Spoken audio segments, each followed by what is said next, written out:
السلام علیکم۔ آج ہم حضرت یونس علیہ السلام کی عجیب و غریب باتیں بیان کریں گے جو سمندر میں ڈال دیے گئے اور ان کو ایک مچھلی نے نگل لیا۔ آخرکار آپ کو کئی دنوں تک مچھلی کے پیٹ میں رہنا پڑا۔ یہ سب ایک آزمائش تھی جو اللہ تعالیٰ نے آپ پر ڈالی تھی، لیکن اللہ تعالیٰ نے اپنی رحمت اور کرم سے آپ کو اس آزمائش سے نکال دیا اور کئی دنوں کے بعد آپ مچھلی کے پیٹ میں باہر آئے۔ آج ہم حضرت یونس علیہ السلام کی کہانی کے بارے میں بات کریں گے اور اس دعا کے بارے میں بھی بات کریں گے جو انہوں نے اللہ تعالیٰ کی بارگاہ میں مانگی۔ اس دعا کی برکت سے اللہ تعالیٰ نے ان کو آزمائش سے نکال دیا، اور یہ وہی دعا ہے جو کوئی بھی مصیبت میں پڑے اگر دل سے مانگے تو اللہ تعالیٰ اپنی رحمت سے ان کی تمام پریشانیاں دور کر دیتے ہیں۔ حضرت یونس علیہ السلام اللہ تعالیٰ کے ایک پیغمبر ہے۔ اللہ تعالیٰ نے آپ کو قوم بنی اسرائیل کی طرف بھیجا تھا۔ یہ وہ قوم تھی جس کے پاس سب سے زیادہ پیغمبروں کو بھیجا گیا۔ اللہ تعالیٰ نے حضرت یونس علیہ السلام کو نبوت عطا فرمائی اور آپ کو عراق کے مشہور شہر نینوا کے لوگوں کو دین حق کی دعوت دینے کا حکم دیا۔ اللہ تعالیٰ کے حکم کے مطابق حضرت یونس علیہ السلام اہل نینوا کو ایک عرصے تک انہیں دعوت حق دیتے رہے اور انہیں اللہ تعالیٰ کی وحدانیت کی طرف بلاتے رہے، مگر اہل نینوا نے آپ کی بات پر کوئی توجہ نہ دی اور گناہوں اور برائیوں میں مبتلا رہے۔ لیکن اس کے باوجود بھی حضرت یونس علیہ السلام انہیں اللہ تعالیٰ کی وحدانیت کی طرف بلاتے رہے اور انہیں گناہوں سے منع کرتے رہے۔ حضرت یونس علیہ السلام نے کئی سالوں تک اپنی قوم کو دعوت حق کی تبلیغ کی، لیکن وہ قوم اپنے گناہوں سے باز نہ آئی اور اس طرح اللہ تعالیٰ کی نافرمانیاں اور گناہوں میں مبتلا رہی۔ اہل نینوا کی اس مسلسل سرکشی اور مخالفت سے حضرت یونس علیہ السلام ان پر سخت ناراض ہو گئے۔ حضرت یونس علیہ السلام نے اپنی قوم کے لیے عذاب الہی کی بدعا دی اور بستی سے روانہ ہو گئے۔ جب آپ اپنی قوم کے لیے بدعا کرنے کے بعد بستی سے باہر نکلے تو چلتے چلتے دریائے فرات کے کنارے پر پہنچے۔ وہاں آپ کو مسافروں سے بھری ہوئی ایک کشتی نظر آئی جو جانے کے لیے تیار تھی۔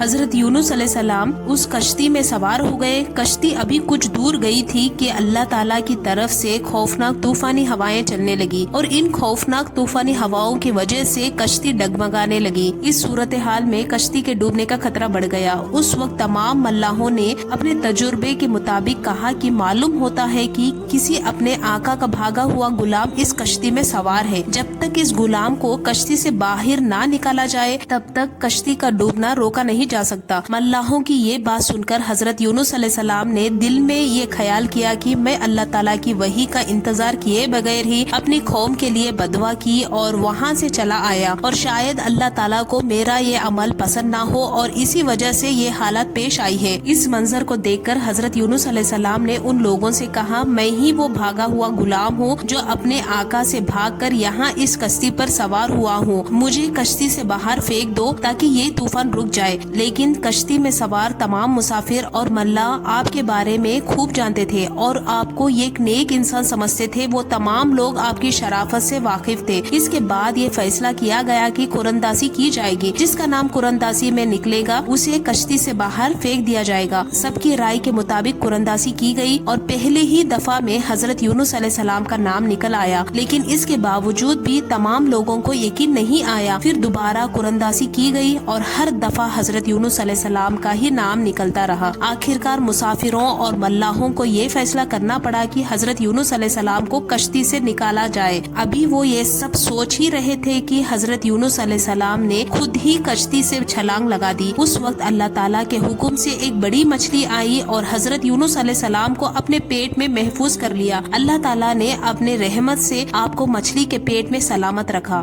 جب حضرت یونس علیہ السلام اپنی قوم سے ناراض ہو کر بستی سے چلے گئے تھے تو آپ علیہ السلام نے اپنی قوم کو عذاب الہی کے آنے کی خبر دی تھی، لیکن ان لوگوں نے آپ کی کسی بات پر یقین نہیں کیا۔ وہ لوگ کہا کرتے تھے، حضرت یونس علیہ السلام کہتے ہیں کہ اللہ تعالیٰ کا عذاب آئے گا، لیکن اب تک تو کوئی عذاب نہیں آیا، نہ جانے عذاب کب آئے گا۔ مگر کچھ ہی دنوں کے بعد اللہ تعالیٰ کے عذاب کے اثرات نمودار ہونے لگے۔ اس طرح عذاب الہی کو دیکھ کر وہ لوگ گھبرا گئے اور ایک دوسرے سے کہنے لگے، حضرت یونس علیہ السلام کی بات غلط نہیں تھی، اور لوگ سمجھ گئے کہ حضرت یونس علیہ السلام یقیناً اللہ تعالیٰ کے سچے پیغمبر ہے۔ لوگوں نے عذاب کو دیکھ کر اللہ تعالیٰ کی بارگاہ میں خوب توبہ کی اور اللہ تعالیٰ کی وحدانیت پر ایمان لے آئے۔ انہوں انہوں نے اللہ تعالیٰ کی اس عذاب سے نجات کی دعا کی، اس وقت اللہ تعالیٰ نے ان لوگوں کی توبہ کو قبول فرمایا اور انہیں عذاب سے محفوظ رکھا۔ ادھر حضرت یونس علیہ السلام مچھلی کے پیٹ میں زندہ تھے اور اس بات پر نادم تھے کہ اللہ تعالیٰ کی وحی کا انتظار کیے بغیر ہی وہ اپنے قوم کو چھوڑ آئے۔ اس وقت حضرت یونس علیہ السلام نے اپنی خطا کی معافی کے لیے یہ دعا کی، یعنی لا